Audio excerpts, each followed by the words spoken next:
So, hey, I'm sitting here tonight again. It's 10:30, and boy, I'm a guy who can give advice out the yin yang. I'm trying to be supportive to desire to write, and I'm doing my writing right now. This is how I do it. I'm talking to myself, put it in a blog, and put it in a YouTube video. Try to make it entertaining. Try to make it meaningful on some level. And that's the question. I'm just watching a program right now about a young lady who started a blog, and she's turned herself into a superstar. And it's because she's tapping into the energy that she feels that other people, other women, especially in her age group or general age group, relate to. And she's done it. She's got a dynamic, outgoing personality. She's got, her own share of problems and insecurities. I know that. I'm saying that because that's part of this program, is showing behind the scenes. She's a perfectionist. She wants it to work. She's saying, I've made myself responsible effectively to this whole audience of people. They expect something and I have to deliver. That's a lot of pressure. It is a lot of pressure. So there's two sides to every coin. Maybe that's what I'll call this, because my sweetheart, that I'm starting to call her just sweetheart or whatever, because I care about her. It's an interesting process. It's a fun process. I brought her a little food, little snack tonight. Sound like I'm bringing bird feed home to a canary or something. But no, I called and said, would you like this or that? And she'd already eaten. But I went ahead and stopped and got some, dinner at the Greek restaurant and got a little dessert. Came over, sat down, we talked, we had a great conversation. It just flows. It's a natural process of getting to know each other. Now, we're going to run into things we don't agree on, I'm sure. Maybe that's a little bit of what this is about tonight. I tend to see both sides of the coin. There's always two sides to the coin. I tend to see both sides. I tend to understand or empathize with both sides. And in this situation, she mentioned that she's going to go to this demonstration on Saturday. Well, I already spoke out about my feelings about the National Guard and now the Marines, coming in to trample down the rights of American citizens. This is the actions of a dictator. This is not a dress rehearsal. This is it. This is what's happening in America. We have elected a dictator, and he's dictating. And he's very defensive. He's very insecure. That's the irony of it. People who feel secure in themselves do not act out to control and suppress other people. But he's doing it, and it's scary. However, while I was in the midst of another situation, I overheard a conversation. That individual said, I don't know how anybody could be a Democrat these days. I can't believe the violence in the streets and all this is just horrible. That's just awful. I don't know how anybody could be a Democrat. Now, that's what she thinks. That's how she feels. That's her visceral response to what is going on. And she's speaking her mind. She may not have been speaking it to me because I overheard it. She was speaking it to somebody else who agreed with her.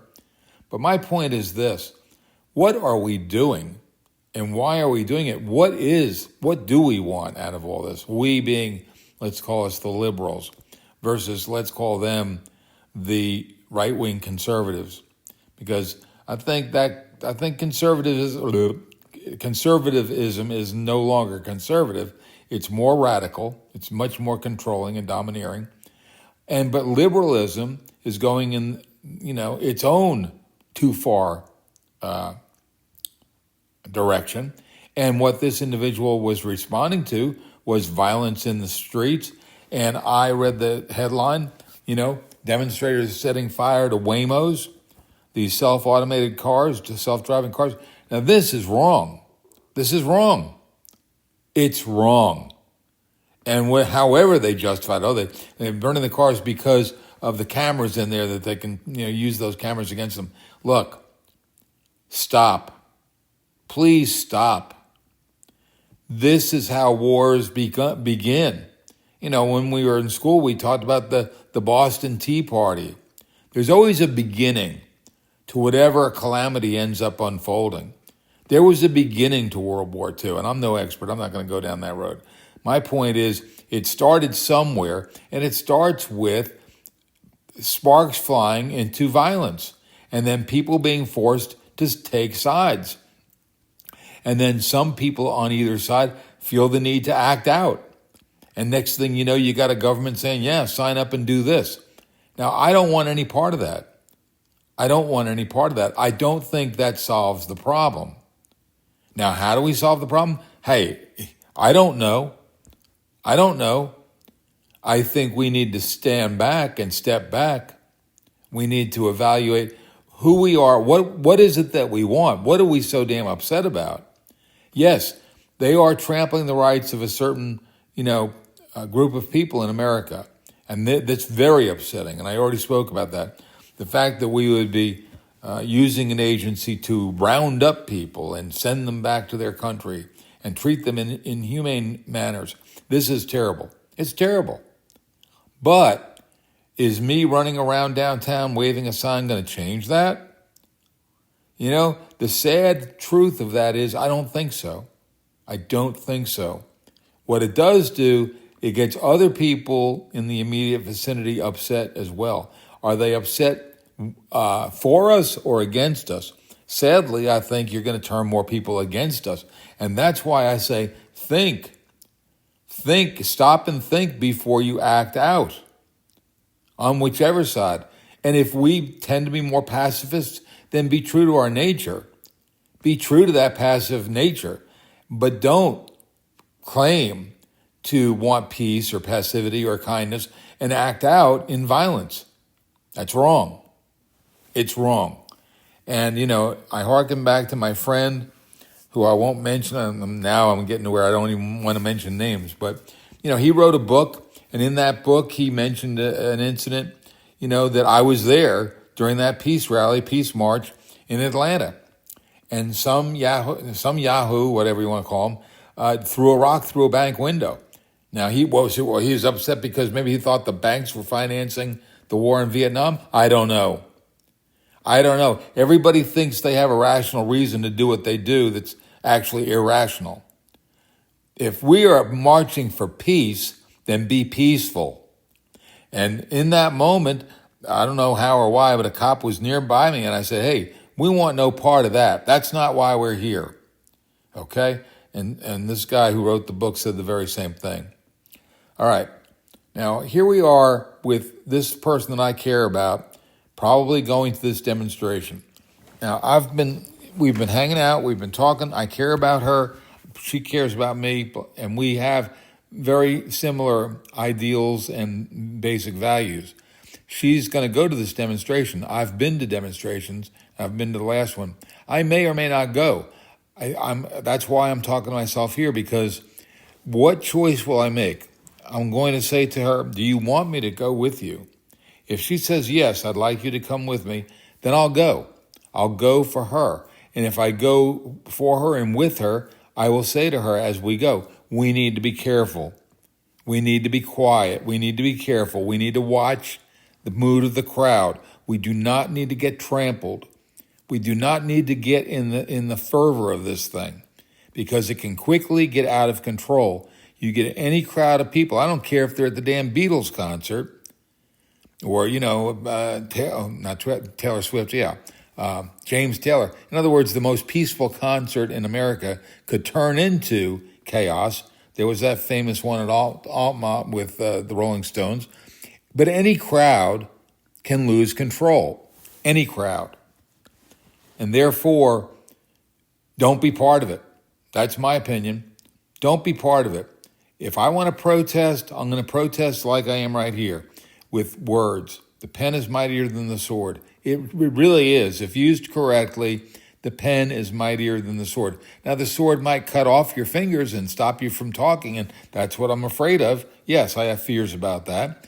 But that doesn't mean you go out and, start raising Cain. You need to think out what your strategy should be not for today or this hour, but for the long run. What is it that you want to achieve? What is it that you want to accomplish? Well, in a nutshell, we want to have new leadership in America. We still have a democracy. It may be, under threat right now. Things are happening that make you feel kind of worried about that for sure. But it's still a democracy. And if people want a democracy, they will act accordingly. At the given time when we can vote, we'll vote. That's what I'll do. I'll vote. If at the given time, if we can campaign for a person, then we'll campaign for that person. In the meantime, what's happening in California is scary. Yes. Should they do more of it? Should they burn more Waymos? Or maybe throw a few windows, throw a few rocks through a few windows? Did that ever accomplish anything? Did burning down, the city of Watts or whatever, did that ever accomplish anything really? No. I believe we need to appeal to the nature of people that is the calm and caring nature, the compassionate nature. These people on the left, on the right in particular, are not brutal, terrible people. The conversation I overheard was not some sort of racist dictator supporting maniac. No, she's worried about violence in the streets.